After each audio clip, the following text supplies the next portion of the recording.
వచ్చే ఎన్నికలలో వైఎస్ఆర్ కాంగ్రెస్ పార్టీ అభ్యర్థుల గెలిపే లక్ష్యంగా పార్టీ శ్రేణులంతా కృషి చేయాలని డిప్యూటీ స్పీకర్ కోలగట్ల వీరభద్రస్వామి పిలుపునిచ్చారు. నగరంలో బాబామెట్ట ప్రాంతంలో 4 నుంచి 10వ డివిజన్లకు సంబంధించి ఏర్పాట్లు చేసిన జోనల్ కార్యాలయాన్ని ఆయన ప్రారంభించారు. వచ్చే ఎన్నికలలో జోనల్ వ్యవస్థ ద్వారా పార్టీ కార్యక్రమాలు నిర్వహించాలని సూచించారు.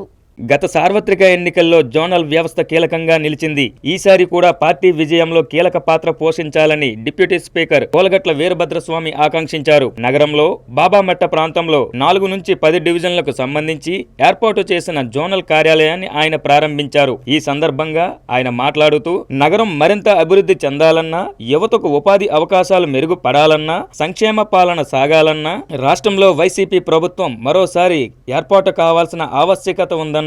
అదే విధంగా ముఖ్యమంత్రి వైఎస్ జగన్మోహన్ రెడ్డి చేపట్టిన బస్సు యాత్ర చెల్లూరు జంక్షన్ వద్దకు చేరుకుంటుందని, అక్కడ జరిగే ప్రచార కార్యక్రమాన్ని విజయవంతం చేయాలని కోరారు. వైఎస్ఆర్సీపీ అభ్యర్థులు గెలిపే లక్ష్యంగా కృషి చేయాల్సిన అవసరం ఉందన్నారు. పార్లమెంట్ సభ్యుడిగా బెల్లాన చంద్రశేఖర్ను, ఎమ్మెల్యేగా తనను గెలిపించాలని కోరారు.